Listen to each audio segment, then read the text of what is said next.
আজকে জন্মাষ্টমী।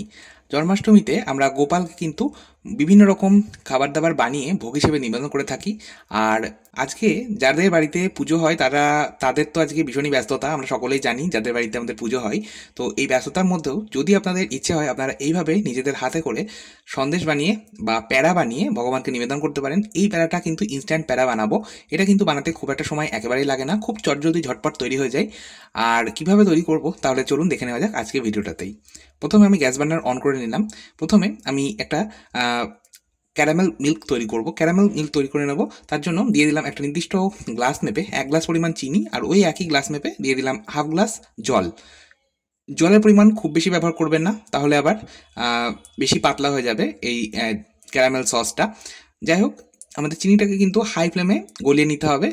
আর কাজটা কিন্তু সম্পূর্ণটাই হাই ফ্লেমে করতে হবে। আমি চিনিটা সম্পূর্ণ মিশে যাওয়ার পর এর মধ্যে দিয়ে দিলাম 3 থেকে 4টে মতন থেতো করা ছোটো এলাচ, এতে ফ্লেভারটা ভালো হবে। আর দিয়ে দিলাম 1 চামচ ঘি। এবার সমস্তটাকে খুব সুন্দরভাবে মিশিয়ে নিচ্ছি, আর অনবরত কিন্তু নাড়াচাড়া করতে থাকছি। আর অনবরত নাড়াচাড়া করতে করতেই দেখবেন ধীরে ধীরে কিন্তু এর রঙটা পরিবর্তন হতে শুরু করেছে। একটা বেশ হালকা লালচে রং ধরে গেছে, তখনই কিন্তু তৎক্ষণাৎ গ্যাসের ফ্লেমটাকে বন্ধ করে দিতে হবে। এটা যদি খুব বেশি কড়া করে লাল করে ফেলেন তাহলে কিন্তু এর স্বাদ তেতো হয়ে যাবে। সেই জন্য যেই দেখবেন হালকা লাল হতে শুরু করেছে, গ্যাসের ফ্লেম বন্ধ করে দেবেন। কড়াইয়ের হিটেই বাকিটা হয়ে যাবে। তার মধ্যেই আমি দিয়ে দিলাম ওই একই গ্লাস মেপে হাফ গ্লাস দুধ। দুধটা কিন্তু কাঁচা দুধ নয়, এখানে লিকুইড দুধ আমি ব্যবহার করছি। দুধটা আমার আগেই জাল দেওয়া ছিল। হাফ গ্লাস দুধ দিয়ে ভালো মতো মিশিয়ে নিলাম। আমাদের ক্যারামেল মিল্ক একদম তৈরি। এটা আমি একটা পাত্রের মধ্যে নামিয়ে নিলাম। এবার আমি আরও একটা কড়াই নিয়েছি, মানে কড়াইটাকে, যে কড়াইটার মধ্যে ক্যারামেল সসটা তৈরি করলাম সেটাই আমি ধুয়ে মেজে পরিষ্কার করে নিয়েছি। এর মধ্যে দিয়ে দিলাম 1 চামচ ঘি। আমি এখানে 1 টেবিল চামচ ঘি ব্যবহার করেছি। ঘিটা হালকা গরম হতে হবে।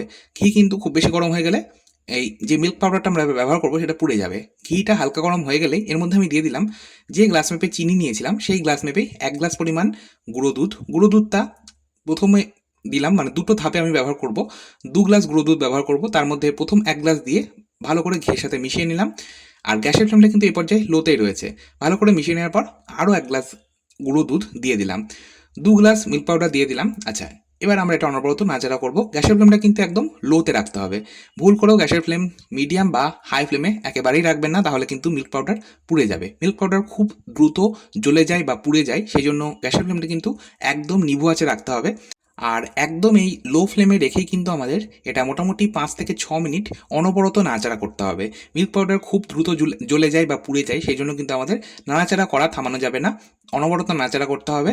আচ্ছা, এর মধ্যে আমার ঘিটা একটু কম লাগছিল, সেই জন্য এখানে আমি 1 চামচ মতো ঘি আরও অ্যাড করেছিলাম, 1 টেবিল চামচ দিয়ে ভালো মতো আমি ওই যেমনটা বললাম একদম লো ফ্লেমে 5 থেকে 6 মিনিট নাড়াচাড়া করে নিলাম। মিল্ক পাউডারের রঙটা যেই হালকা ব্রাউন হবে তখন কিন্তু আমি এবার ক্যারামেল সস যেটা বানিয়েছিলাম সেইটা অল্প অল্প করে দিয়ে দেবো। আমি যে পরিমাণ বানিয়েছি তাতে আমার সম্পূর্ণ ক্যারামেল সস প্রয়োজন পড়েনি, আমি অর্ধেকের বেশিটা দিয়েছি, তবে খানিকটা বেঁচে গেছিলো। যাই হোক, আহ, এটা আমি অল্প অল্প করে এবার মেশাতে থাকবো। আর এটা যখন মেশাতে থাকবেন দেখবেন ধীরে ধীরে এটার মধ্যে কিন্তু একটা বাইন্ডিং, মানে মিল্ক পাউডারের যে আমরা ডোটা তৈরি করেছি তার মধ্যে একটা বাইন্ডিং চলে আসবে। আর বাইন্ডিংটা চলে আসলেই গ্যাসের ফ্লেম কিন্তু বন্ধ করে দিতে হবে। আর গ্যাসের ফ্লেম বন্ধ করে দেওয়ার পর আমি এবার এই মিশ্রণটা তুলে নিলাম একটা থালার মধ্যে। এই থালার মধ্যে আমি তুলে নেওয়ার পর এর মধ্যে দিয়ে দিলাম আমার হাতের মুঠোর 1 মুঠো মতন চিনি। ওই মোটামুটি 2 থেকে 2.5 টেবিল চামচ চিনি দিয়েছি। এখানে দানা চিনি ব্যবহার করছি যাতে এর মধ্যে একটা ক্রাঞ্চিনেস থাকে।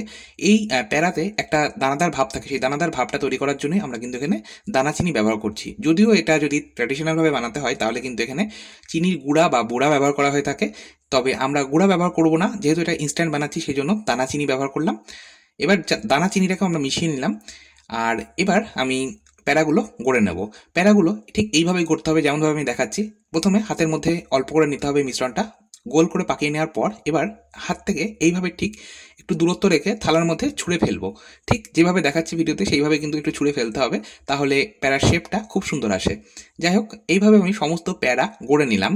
আর প্যারাগুলো গড়ে নেওয়ার পর আমি এর মধ্যে কিন্তু একটু চিনির গুঁড়ো, পাউডার সুগার আমি কোট করব যাতে এটা দেখতে ভালো লাগে আমাদের। তাহলে কিন্তু ইনস্ট্যান্ট মথুরা প্যাড়া তৈরি হয়ে যাবে। আর ইনস্ট্যান্ট মথুরা প্যাড়া তৈরি করে নিতে পারেন খুব সহজ, ম্যাক্সিমাম 20 থেকে 25 মিনিট সময় লাগে এই প্যাড়াটা তৈরি করতে।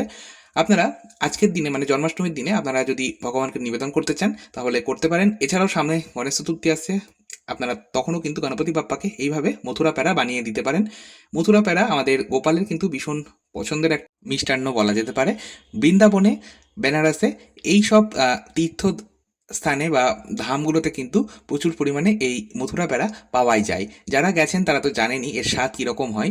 তবে ইনস্ট্যান্ট বানালে তার স্বাদ মানে অথেন্টিক টেস্টের থেকে একটু আলাদা হবে, তবে খেতে কিন্তু খুব একটা মন্দ হয় না, মানে খেতে কিন্তু বেশ ভালোই হয়। আপনারা যদি চান সেক্ষেত্রে এইভাবে বানিয়ে নিতে পারেন। শুধু খেয়াল রাখবেন ক্যারামেল যে সসটা আমরা বানাচ্ছি সেটা যেন বেশি পুড়ে না যায়, তাহলে তেতো হয়ে যাবে, আর মিল্ক পটেটো যাতে পুড়ে না যায়।